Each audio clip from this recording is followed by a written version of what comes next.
Hi, everyone. I'm here to talk to you about one main principle today that I finally got to the point a couple years ago where this is actually a priority for me, but for a long time it wasn't. And that's the idea of always wanting to provide and add value to the people you meet.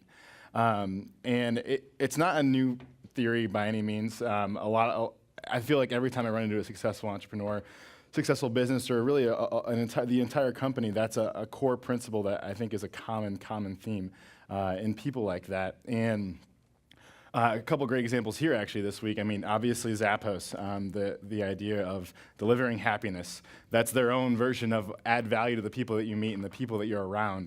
And they want to deliver happiness to not just customers, but their employees, to the coworkers, to really everyone they come in contact with. I mean, great examples is what they do for their tours. They're constantly delivering happiness to people who are not at the moment buying their products. They're not at the moment being a potential client or customer, but they're delivering happiness and delivering an experience around their brand because they're adding value to the people they're interacting with. Another one is Natalie Young, who I actually just went to eat, the restaurant. And I actually was only there for 25 minutes or so because I had to run here to do a quick interview. But in 20 minutes, she actually just delivered probably what I'm trying to say and delivered it twice as good as I will. But the idea of she really takes to heart the idea of delivering value to the people that she's around and adding value to those people and her employees. I mean, she used one example that she never wants her employees to work on a holiday because she hated it growing up and working for the last 20 years. And it's stuff like that she knows, like, yeah, like maybe the financial statements might look a little bit better if they're open another dozen days a year or whatever it is. But in the end, that's not what matters. It's not money in the end. It's adding value to those people and really, truly engaging them and having a valuable relationship with them. So that's kind of my overall theme that I want to talk about. And I want to talk a little bit about my personal journey in how, that's a theme that's not new. I've heard it before dozens of times from the time I was probably 10 years old from multiple people I look up to. But it's something that I would preach and say, like, every time I had a networking opportunity, like, oh yeah, I always try to deliver value to people. But it wasn't something I actually lived and actually did on a daily basis and used to dictate my actions regardless of the scenario I was in. So I want to share two stories about that actually taught me to really reassess the way I was approaching relationships and approaching a business, really, and then share kind of the transition to where I tried to change my approach to where everything was add value first and derive value later, maybe, but really not care if it comes or not. So the first thing, this is Amji the Owl. This is the first company I ever created. It was my freshman year of college, actually. I had two really close friends that I started with, and we actually brought two other people on to help create it. Amji the Owl was the mascot for OMG Coupons, which is essentially a mobile coupon application in the 2008 area, which is, in case you guys don't know, basically right when the App Store came out. So just to provide that background. But one of the things that I got out of my first experience as a business owner and as kind of an entrepreneur was that, well, first of all, it was, okay, we just need to generate revenue and generate profits here and have somebody coming in if this is actually going to be worthwhile. So we actually hit the ground running really quickly, and while the app was being developed, we knocked on doors. We probably knocked on 1,000 doors in Columbia, Missouri, and which is probably like half the doors, it feels like. But really, early on, it was just about generating sales and getting businesses on the application. And it went pretty well early on, actually, when we got, I think, 50 to 100 paying clients in the first couple months of doing this. And then I got what I call excited with Excel. A little bit too much, where you guys, I'm sure a lot of, especially on the entrepreneurship side, have been there where you put some numbers in that are like, oh, this is my accounting right now, and they're like, oh, well, what if we just like double the total sales that we have? What does that look like in this final number over here? And became really focused on A, the dollar amount of each transaction, B, the number of transactions. And it got to the point where all I was worried about were those two transactions. And then I added a third number, which was like, oh, what about the number of cities we can be in? And then all of a sudden, multiples happen, and all of a sudden you're looking at cool numbers, and you think this is really cool. And I got to the point where that's all I was worried about. And I wasn't worried about actually delivering value to the consumer, who's the users of the application, or the businesses who are actually paying us and giving us money to provide value to them.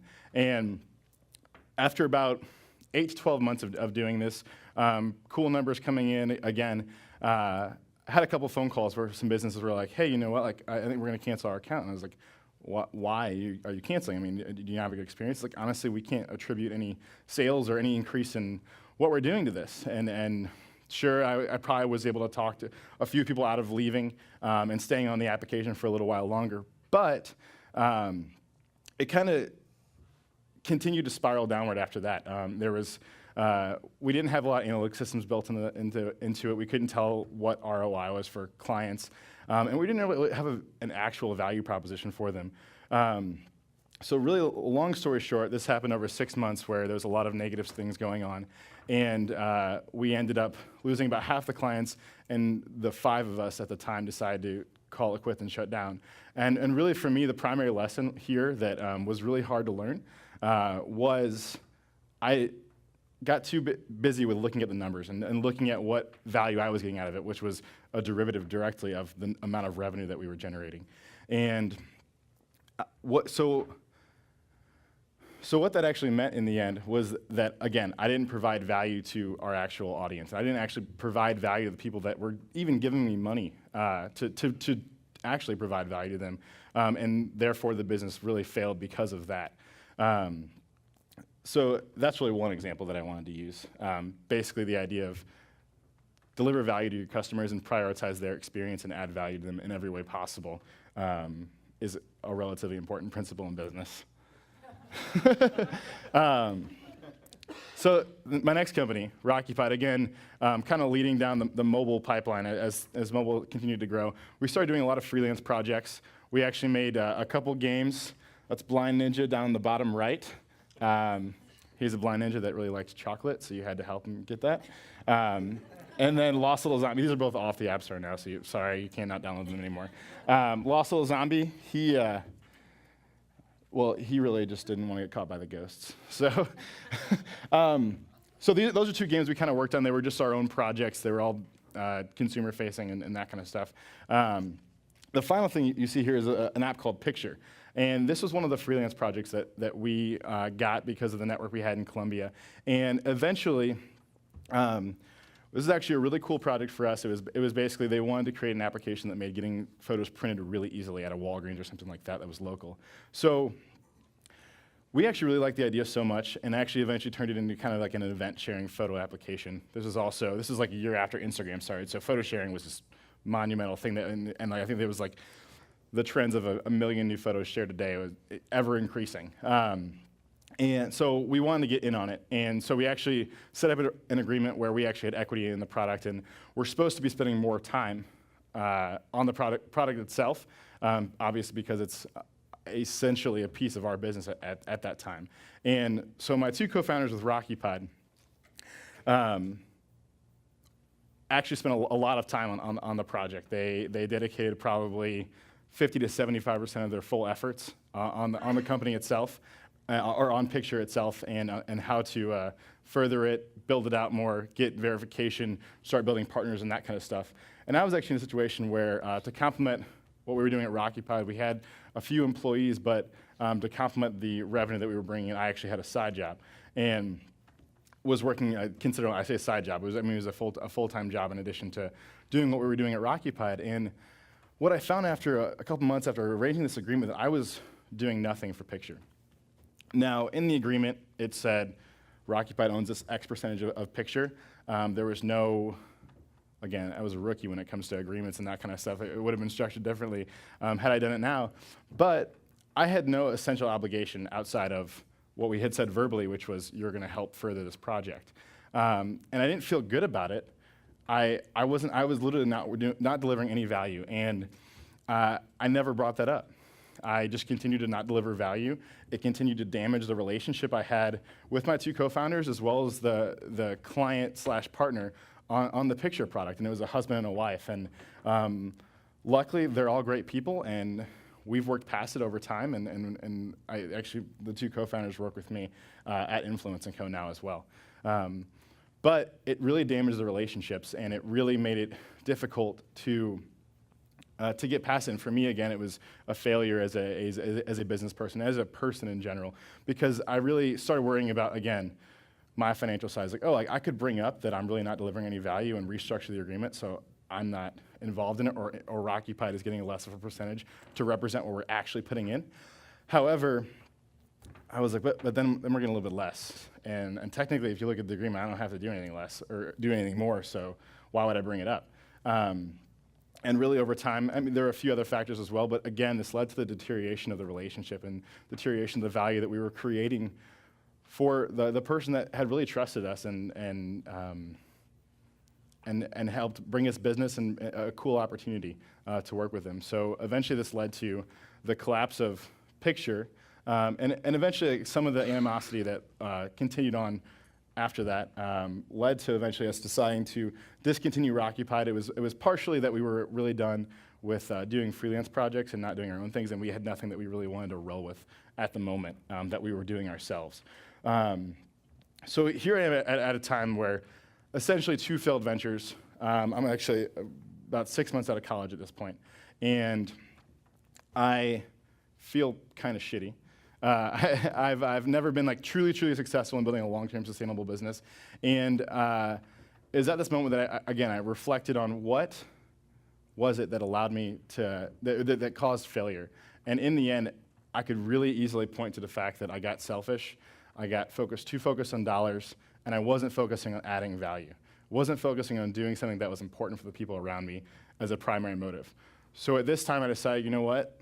I'm going to switch. Now, that switch does not happen automatically. You may say it consciously, but subconsciously, it does not happen automatically. So actually, even to this day, I have a checklist on a weekly basis that I fill out.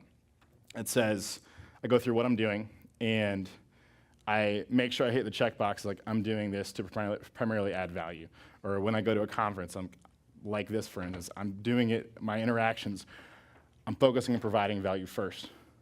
Eventually, hopefully, that value would turn around and bring it back to me. So this is, at this moment, is kind of when I decided to make that switch and give myself not just a motivational, okay, every time you have the opportunity to make sure you provide value, but also a physical check. Did you go about adding value first, or did you try to derive value first? And if you try to derive value first, what made you do that, and how can you change that approach moving forward? So that's helped me to kind of be always consciously focusing on delivering value and adding value, and working against the natural subconsciousness, which is biological in nature, of always getting value for myself. So at this point, I joined a company called Infuence Co, which is I'm still there, like Amanda said. And quick thing on what Infuence Co does is we help, again, like Amanda says, we help people position themselves as thought leaders through content. But the real nature of what we do is we help them deliver value to their communities through content.